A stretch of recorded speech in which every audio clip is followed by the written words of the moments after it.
Words can't really explain how free I feel now that I don't have any debt.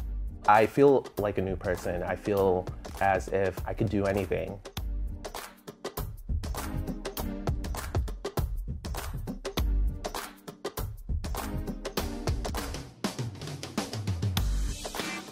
My name is Roy Patterson. I'm 31 years old. I make $118,000 a year and I live in Philadelphia, Pennsylvania.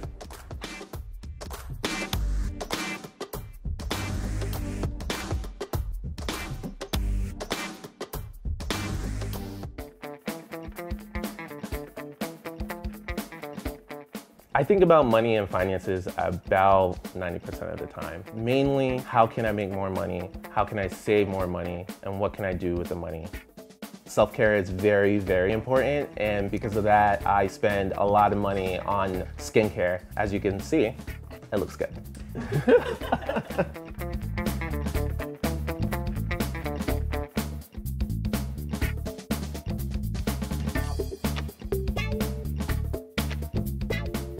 Money plays a big part in my relationship with my girlfriend. I would say that she is more frugal than I am. So there will be times where we want to do things, but she doesn't want to spend the money on it. I'm very cognizant of the things that we talk about and how we budget our money. I try to help her as much as I can, but I also know that she has to go through her own journey as well. I tend to take on the more of the 60% to 40% tactic where I'll pay 60% of the bills and she'll take on 40% depending on what it is.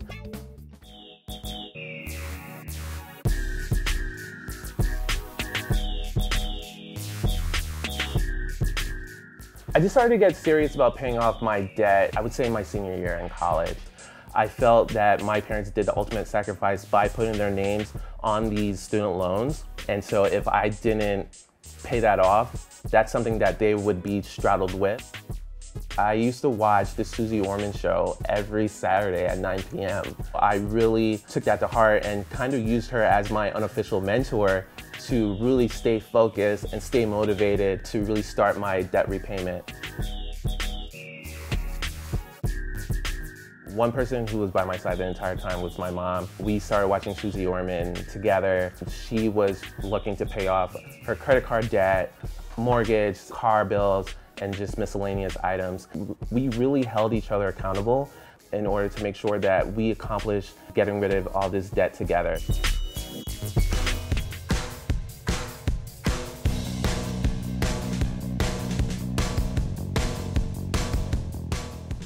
So growing up, I played a lot of The Sims on my laptop, and one day I found out that it came out for my Xbox One. So I ended up buying it and falling in love with that game all over again. So that's my little girl. They have money trees.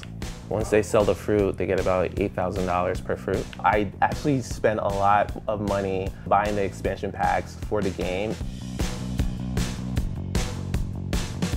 My girlfriend loves The Sims more than I do. She will play in 8-hour sprints. During the week, obviously we have like work and we try to be as productive as possible, but if it's a long weekend and we don't have anything to do, The Sims is on and we're gonna play it.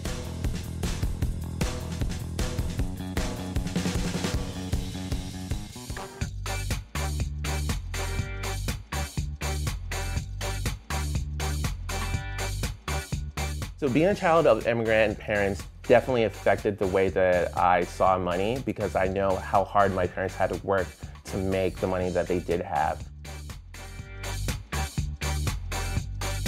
Every need that we had was met.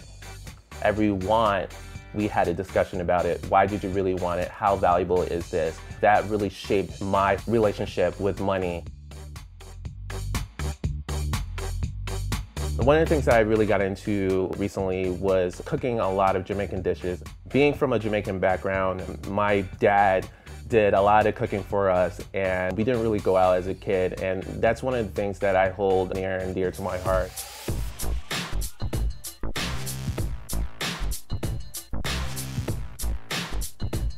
So I started this career actually by accident. I went to school for business management and I had a friend who started an internship at Cigna and she told me about this program called the Technology Early Career Development Program.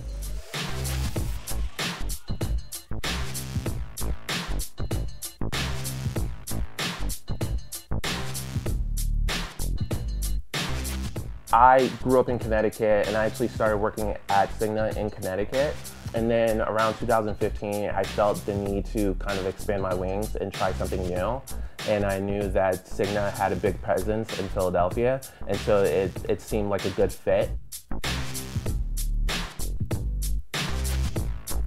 My salary has gone up about, I would say almost 80% since I started about 7 years ago.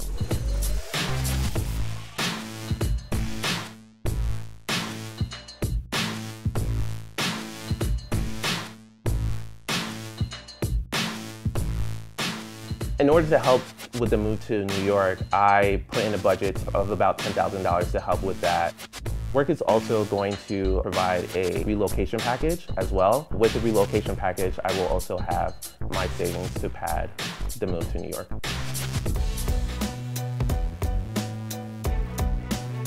Now that I'm debt-free, some of the goals that I have is to start really diversifying my portfolio. One of the things that I'm working on right now is saving up enough money to buy my first rental property.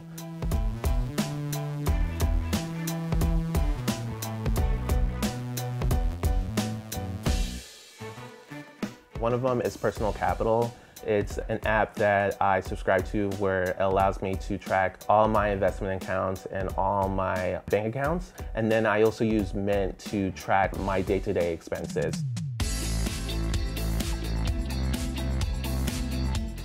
I think that I'm good with money. I believe I'm good with money. You know what? I know that I'm good with money. There you go. My friends look at me as their financial guru, where they come to me with their specific problems and I help them break it down into a manageable portion.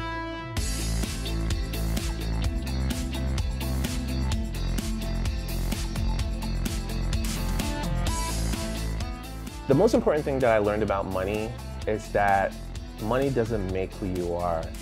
Money brings out either the best or worst in what's already in you.